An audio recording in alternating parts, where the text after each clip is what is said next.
ऐसी कंपनी जिसकी शुरुआत सिर्फ 10,000 रुपए से हुई थी, आज उस कंपनी का मार्केट कैप 30,000 करोड़ रुपए का है। नमस्कार दोस्तों, बिलियन बिट चैनल में सबका स्वागत है। आज मैं आपके लिए केस स्टडी लेकर आऊं मान्यवर ग्रुप की और उनके फाउंडर रवि मोदी की। कैसे इन्होंने 13 साल की उम्र में अपनी कंपनी को चालू करा और आज इनका जो वेंचर है वो बिलियंस ऑफ डॉलर का है। पिछले 20 साल के अंदर कंपनी ने बहुत फास्ट एक्सपेंशन करा फ्रेंचाइजी मॉडल की मदद से। रवि मोदी ने ना तो कभी वीसी फंडिंग के लिए अप्लाई करा, ना कभी बैंक से लोन लिया, ना ओडी विड्रॉ करी। तो कैसे इन्होंने इतने कम समय में इतनी बड़ी कंपनी बना डाली? देखिए दोस्तों, आज मैं आपको बताऊंगा स्ट्रैटेजीज, क्या स्ट्रैटेजीज मान्यवर ग्रुप फॉलो करता है और कैसे वो तेज एक्सपेंशन कर रहा है। अगर आप एक बिजनेस रन कर रहे हो, स्टार्टअप चला रहे हो, जेब में पैसा नहीं है, तो ये वीडियो आपके लिए।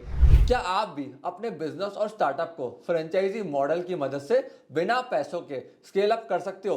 सारी इंफॉर्मेशन इन डिटेल इस वीडियो के अंदर देने वाला हूं, तो वीडियो को पूरा एंड तक देख के जाना। और अगर आपका कोई फ्रेंड स्टार्टअप कर रहा है, बिजनेस कर रहा है, बिजनेस लाइन के अंदर है, तो उन तक इस वीडियो को शेयर करो, जिससे वो भी इस वैल्यूएबल इंफॉर्मेशन से अपने बिजनेस को ग्रो कर पाए। देखिए फ्रेंड्स, 1999 के अंदर रवि मोदी ने अपने बिजनेस को चालू करा था और आज 2023 के अंदर इनके 600 प्लस स्टोर है इंडिया के अंदर और 11 इंटरनेशनल स्टोर्स है, जिनमें से दुबई, न्यूयॉर्क, अलग अलग कंट्रीज में इन्होंने अपने स्टोर्स खोल रखे हैं। आज हर साल 40 लाख से ज्यादा पीसेस ये सेल कर रहे हैं।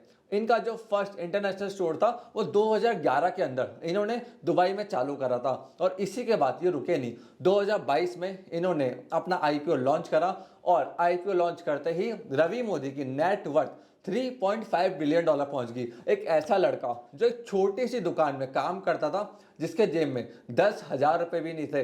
10,000 रुपए मदर से उन्होंने उधार लिए थे अपना बिजनेस चालू करने के लिए और आज उनकी संपत्ति 3.5 बिलियन डॉलर है। और 2022 में EY ने इनको retail entrepreneur of the year का अवार्ड दिया था। आप थोड़ा बिजनेस को समझते हैं। देखिए, मान्यवर जो ग्रुप है ना, वो पूरा बिजनेस असेट लाइट मॉडल के ऊपर बना हुआ है। मतलब कोई मैन्युफैक्चरिंग यूनिट पे इन्होंने इन्वेस्टमेंट नहीं करा। जो भी बिजनेस अपना मैक्सिमम पैसा कैपेक्स के अंदर लगाता है, वहां पे उनकी ग्रोथ बहुत कम हो जाती है। तो शुरुआत से इन्होंने अपने बिजनेस को असेट लाइट रखा। मतलब मैन्युफैक्चरिंग का काम, फैक्ट्री का काम, जो बड़े इन्वेस्टमेंट है वो दूसरा करेगा, ब्रांडिंग मार्केटिंग का काम हम करेंगे। अब इनको समझ में आ गया था कि हिंदुस्तान के अंदर जो वेडिंग मार्केट है वो बहुत बड़ा मार्केट है। अगर हम पूरी दुनिया से कंपेयर करो, हर साल 10 लाख करोड़ रुपए इस मार्केट पे खर्च किए जाते हैं, जिनमें से मेंस वियर का मार्केट है 2 लाख करोड़ रुपए। अब ये जो मार्केट था हिंदुस्तान के अंदर पूरी तरह से अनऑर्गेनाइज था। जैसे ओला, ओयो। अब ओला ने क्या करा, टैक्सी के मार्केट को उठाया। उन्होंने कहा कि जो टैक्सी का मार्केट है वो पूरा अनऑर्गेनाइज्ड है, उसको ऑर्गेनाइज करते हैं मोबाइल ऐप के थ्रू। सेम ओयो ने करा। जो छोटे होटल थे, लो बजट होटल थे, लोग उनमें जाते नहीं थे, तो ओयो ने वहां पे स्टैंडर्ड्स लेकर आया, टेक्नोलॉजी लेकर आया, सॉफ्टवेयर लगाया और एक बड़ा मार्केट कैप बनाया। सेम मान्यवर ग्रुप ने क्या करा, देखा इंडिया के अंदर वेडिंग मार्केट के अंदर जो हमें शेरवानी मिलती है, कुर्ते पजामे मिलते हैं, वो अभी अनऑर्गेनाइज है। तो उसके लिए पूरा एक सिस्टम, प्रोसेस, डिजाइन, क्वालिटी और कस्टमर सर्विस ये सब लेकर आए। आज मान्यवर पूरे ग्रुप का मार्जिन 75% से ज्यादा इनकी सेल्स के ऊपर। वो क्यों? टेक्नोलॉजी की मदद से उन्होंने स्केल अप करा। अब देखिए, फाउंडर को एक चीज समझ में आई थी कि अगर मुझे सेल्स करनी है, आगे बढ़ना है, रेवेन्यू लेकर आना है, तो मैं एक जगह बैठ के कोलकाता में पूरे इंडिया से सेल्स को नहीं कह सकता हूं। अगर आप इनकी ई कॉमर्स वेबसाइट पे जाओगे ना, तो वहां पे इनकी सेल्स बहुत कम है। क्योंकि ई कॉमर्स वेबसाइट देखो, आपको नहीं लगेगा कि 30,000 करोड़ के ग्रुप की ई कॉमर्स वेबसाइट है। बहुत सिंपल इनकी वेबसाइट है, क्योंकि वेबसाइट से इनको सेल्स नहीं आती है। आज आपको कुर्ता पजामा शेरवानी बेचनी है, तो कस्टमर को एक्सपीरियंस देना पड़ेगा, फील देना पड़ेगा। वो आ सकता है आउटलेट के थ्रू। उसके लिए आपको फ्रेंचाइजी मॉडल में, डिस्ट्रीब्यूटर मॉडल में जाना पड़ेगा। उसके बिना आप एक्सपेंशन नहीं कर सकते हो। शुरुआत में इन्होंने कोको मॉडल से चालू करा था, मतलब company owned company operated model, जहां पे कंपनी अपना सारा इन्वेस्टमेंट करती थी, कंपनी ऑपरेट करती थी। अब उसमें इनको 2 दिक्कत आई। पहली हायरिंग की कि हर जगह मैन पावर लेकर आओ। अब शोरूम खोला है तो पैसा लगाना पड़ेगा, मटेरियल में पैसा लगेगा, शोरूम में पैसा लगेगा, फिर उसकी मार्केटिंग करो। भाई इनकी हो गई हालत खराब। इनको लगा ऐसे हम एक्सपेंशन नहीं कर सकते, क्योंकि अगर मैं पैसा लगाऊंगा तो वो लिमिटेड है, मैन पावर को लाना मेरा टाइम लिमिटेड है। फिर उन्होंने अपने मॉडल को शिफ्ट करा फोको के ऊपर, मतलब franchise owned company operated model, जहां पे पैसा सामने वाला लगाएगा, मैनेजमेंट इनका होगा। इस पे भी इन्होंने स्टोर खोले, बट इनको दिक्कत क्या है कि अब कैपिटल की दिक्कत तो खत्म हो गई, लेकिन मैन पावर की, हायरिंग की, मैनेजमेंट की, आउटपुट लाने की दिक्कत फिर आ गई। फाइनली इन्होंने अपने मॉडल को शिफ्ट कर दिया फोफो मॉडल के ऊपर, जहां पे franchise owned franchise operated model के ऊपर ही चले गए। उसमें क्या था, इन्होंने अच्छे सॉफ्टवेयर को बिल्ड करा, टेक्नोलॉजी को बिल्ड करा, एसओपी बनाई, डिजाइन, कस्टमर एक्सपीरियंस, उस सब का ध्यान ये रखेंगे। सामने वाले को इन्वेस्टमेंट करना है और साथ साथ आउटलेट को मैनेज करना है, वहाँ पे हायरिंग का ध्यान रखना है। अब देखिए इनकी वेबसाइट बिल्कुल सिंपल है, लेकिन इन्होंने अपने आउटलेट्स को बहुत अच्छे से मेंटेन कर रखा है, वहाँ पे अच्छे सॉफ्टवेयर लगा रखे और ये डेटा को जमा करते हैं। डेटा से इनको मालूम पड़ता है कि किस आउटलेट पे इनको कितनी सेल आ रही है और कहाँ पे इनको सबसे ज़्यादा इन्वेस्टमेंट करना है। तो फोफो मॉडल से फाइनली ये तेजी से एक्सपेंशन कर पाए। देखो, अगर आप फ्रेंचाइजी में फोफो पे रहोगे, प्रोसेस एसओपी को स्ट्रांग रखोगे, तो आप तेजी से एक्सपेंशन करोगे। सीसीडी जिसके पास इतनी बड़ी फंडिंग थी, वो फेल इसलिए हुआ क्योंकि वो कोको मॉडल पे था। पैसा भी उनका लग रहा था, मैन पावर टाइम भी उनका जा रहा था। तो कोको मॉडल तब सक्सेसफुल होता है जब आपके पास बहुत ज्यादा स्ट्रॉन्ग एसओपी है। जैसे स्टारबक्स, ये लोग कोको मॉडल के ऊपर ऑपरेट करते हैं, बट वहां पे फिर उनके पास उस हिसाब से मैन पावर है, उस हिसाब की कैपिटल है और उस हिसाब के मार्जिन है। तो अगर आपके पास बहुत पुराने फंड्स हैं, मतलब पहले से आप फंडिंग लेके बैठे हो, बहुत पुरानी मैन पावर है, तो आप कोको मॉडल पे जा सकते हो। बट आप फर्स्ट जनरेशन एंटरप्रेन्योर हो, फंड रेज नहीं कर रहे हो, तो फोफो मॉडल सबसे बेस्ट रहता है आपके बिजनेस के अंदर। अब मान्यवर ग्रुप का टारगेट मार्केट बिल्कुल क्लियर था, वो था इंडियन वेडिंग का मार्केट। अब देखिए, क्योंकि देखिए इंडियन वेडिंग के अंदर सबसे ज्यादा इंसान पैसा लगाता है।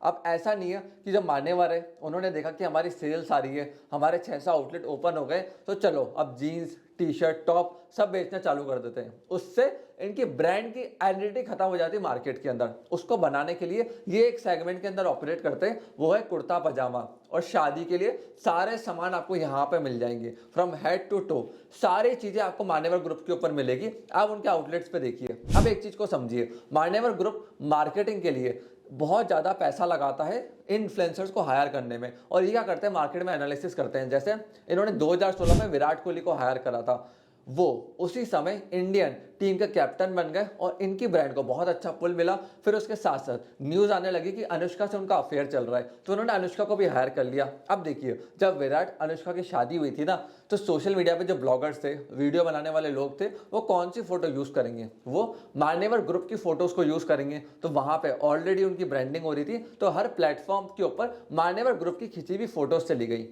रणवीर को फिर इन्होंने हायर करा। अब रणवीर की भी शादी हुई दीपिका के साथ, तो वो फोटो वायरल हो गई।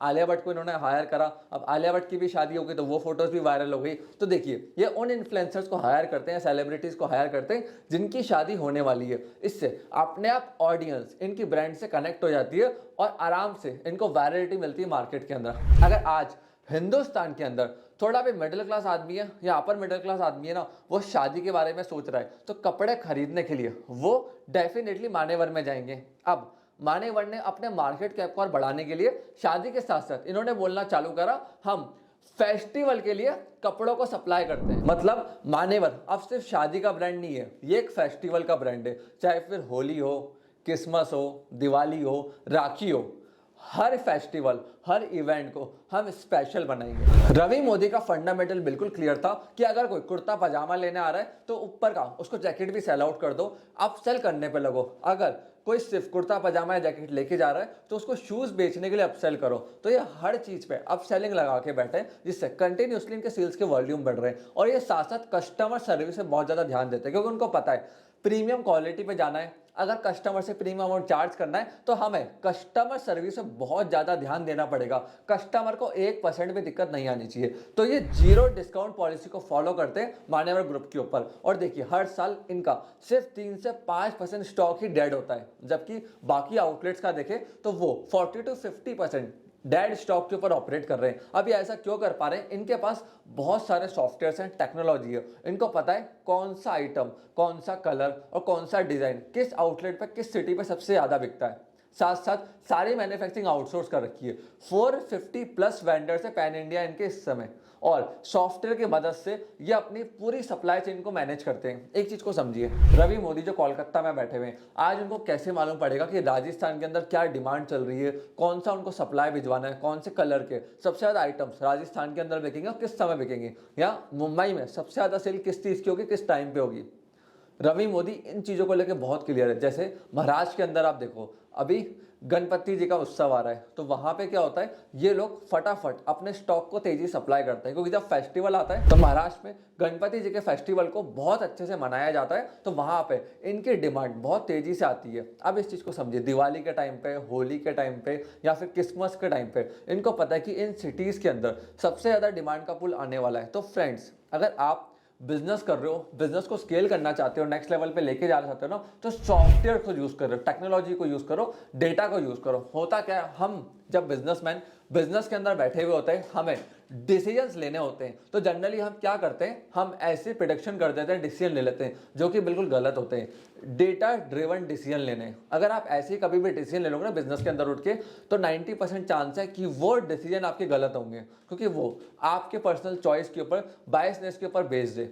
जो बिजनेस का डिसीजन होता है वो डेटा बेस्ड होना चाहिए कि आपका डेटा क्या कह रहा है। डेटा की मदद से आप राइट डिसीजन ले सकते हो, और जितने बिजनेस के अंदर आप राइट डिसीजन लोगे उतना फास्ट आप ग्रो करोगे बिजनेस के अंदर। तो फ्रेंड्स, अगर ये केस स्टडी आपको पसंद आई तो प्लीज इस केस स्टडी को अपने फ्रेंड सर्कल के अंदर शेयर करो, जो बिजनेस कर रहे हैं, बिजनेस के अंदर स्केल अप नहीं कर पा रहे हैं, नेक्स्ट लेवल के ऊपर नहीं जा पा रहे हैं, जिनसे वो लोग भी इस केस स्टडी से इंपॉर्टेंट पॉइंट्स को नोट डाउन करें और अपने बिजनेस को नेक्स्ट लेवल के ऊपर लेके जाएं। अगर आपको ये वीडियो पसंद आई तो प्लीज इसको लाइक करके जाना, और चैनल को फटाफट से सब्सक्राइब कर लो, जिससे हम लोग जैसी ऐसी काम की इंफॉर्मेशन और वीडियो लेकर आए, आप लोगों को तुरंत उसका नोटिफिकेशन मिल जाए। आपने इस वीडियो को यहां तक देखा, हम लोगों को सपोर्ट दिया, उसके लिए धन्यवाद।